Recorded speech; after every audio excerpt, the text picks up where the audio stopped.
Hey guys, subscribe for daily content, and if you're shopping for gear, make sure you check out the description for the newest items at some of the very best online retailers.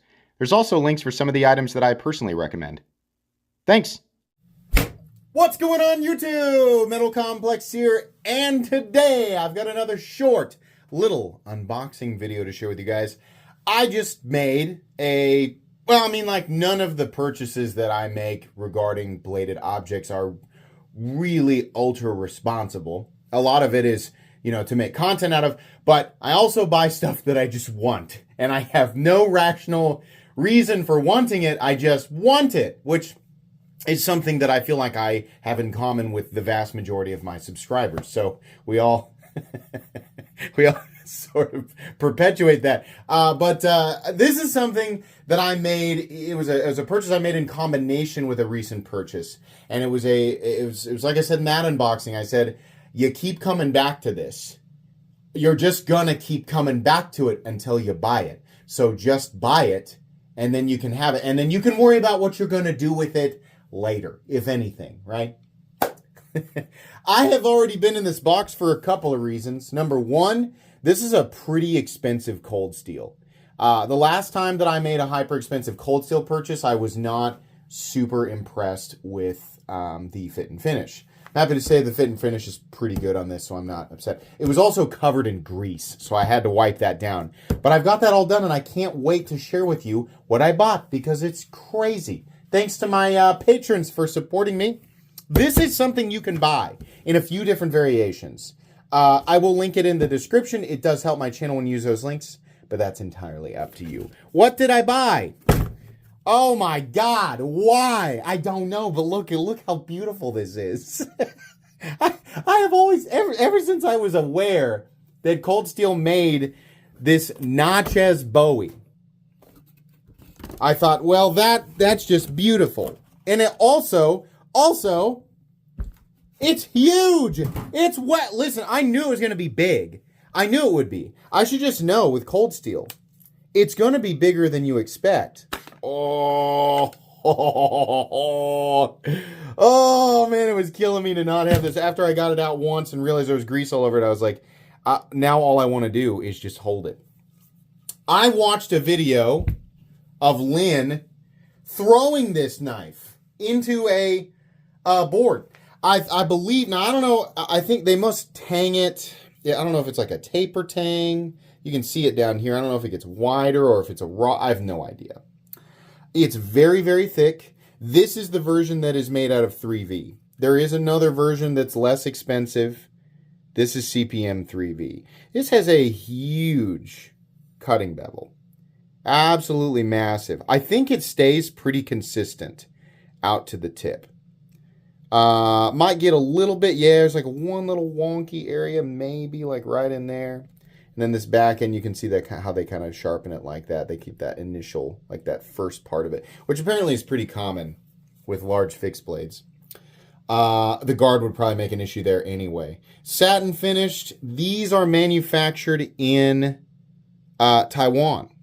Now, I don't know overall how people would, rate this thing for durability. The testing that they did on it, this isn't a new Cold Steel product. This has been around for a bit. I just love the guard. I love fixed blades with guards on them. I think they're awesome. I also like the black and silver kind of look here. This is micarta.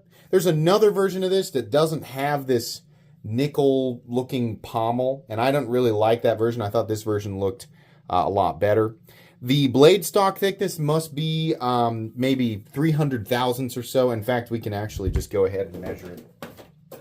I know you guys are worried that I'm going to throw this into the pallet.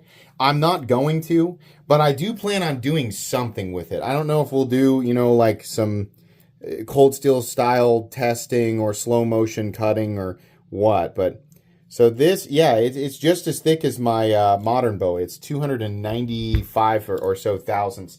That's a thick blade. This is obviously not a bushcraft tool. This is more of a combat knife. I think it's all of a combat knife. I don't think that it's, you tell me. This looks like a combat Bowie, right? I've always loved the Bowie aesthetic. Haven't always big into aggressive clip points. For some reason, it just works. I know that this is based on the original Natchez, either Natchez like specific Bowie or it's a style of Bowie. I don't actually know the history. I know that by saying Bowie even once like this, people are going to relentlessly point out that it is pronounced Bowie. I can't get my brain to accept that that's the pronunciation, but I do acknowledge that that is the correct pronunciation. I'm just, I'm stuck saying Bowie. How sharp out of the box. So this is factory edge. I haven't touched it at all. I mean, I haven't touched it up at all. Right out of the box. Yeah, it's pretty darn sharp. I mean, honestly, a little better than I thought it was going to be. Up here, right there, right out there, it starts to curve. I think something's going on. Maybe the edge isn't quite as insane. But the initial edge, oh yeah, right here, pretty good. Okay. This is not what I would refer to as an EDC fixed blade. Like, I just can't imagine dedicating to carrying this on my hip, right? It's just huge. What does it, in fact, let's measure it. So intense. This is so intense. I'm not a fixed blade guy, but I mean, even if you're like me and you're like 99.9% folding knife, I see stuff like this and it's a combination of things. I still have that little kid in me and it's just like a big crazy knife, right? I love hand guards, like these. I love the symmetrical guards. I love how they do pommels, right? And then like just a big crazy aggressive blade is just really cool. I have no use for it. I just think it's neat. The overall length, which you need a tape measure for, and that tape measure that you use should be handy and immediately available. There it is. Overall length of the Natchez Bowie. I don't even know if I'm pronouncing Natchez correctly. Golly, it's just shy of 17 inches. The blade length is 11 3/4. Cutting edge, legitimate cutting edge, 11 1/8. That is a huge knife. How about we weigh it? Would that be interesting? Also, what's required when you weigh things is a scale. There we go. Everything I need is here. I should have that ready before I start the video, right? Oh, that's fluid ounces. We don't want that. I don't know how this thing changes.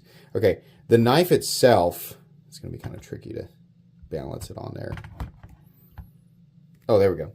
1 pound, 8 ounces. And no, it's not touching anything but the scale. 1 pound, 8 ounces with the sheath. Oh, man. With the sheath. Get it to rest on there. 1 pound, 14.8 ounces. It's a big knife. I'm happy all but that one little weird spot in the cutting bevel, because this is right around a $300 knife.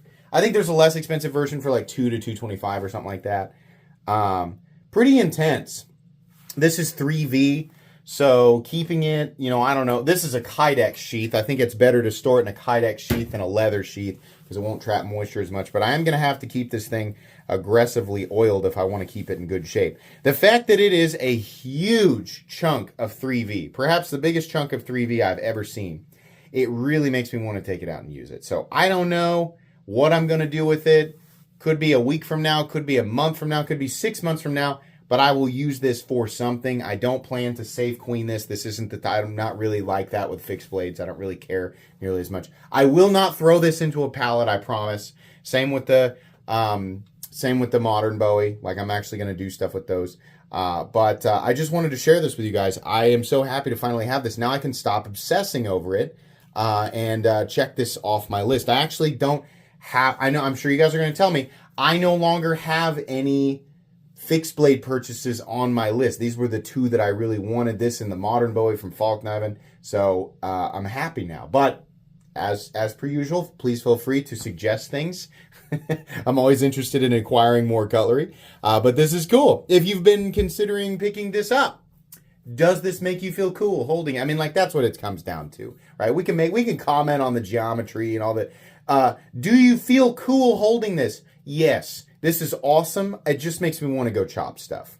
I don't know how the tang is attached, and I don't know if it's a taper or if this could also just be something to do with the pommel assembly, and the tang could be plenty thick and it could just end right here. I have no idea. But anyways, that's it for today's video. Thanks so much for sharing this moment with me. This is fun. I enjoy this knife. Please make sure to follow me on Instagram at metal_complex. If you enjoyed this video, leave a like. If you'd like to check out my other content, I do, of course, have lots of videos of knives that are either expensive or inexpensive that I do or don't like, so check those out. And if you enjoy all my content, go ahead and click on that Metal Complex. It'll go right there and subscribe because there's definitely more coming. Thanks again for watching, everybody, and have a great day.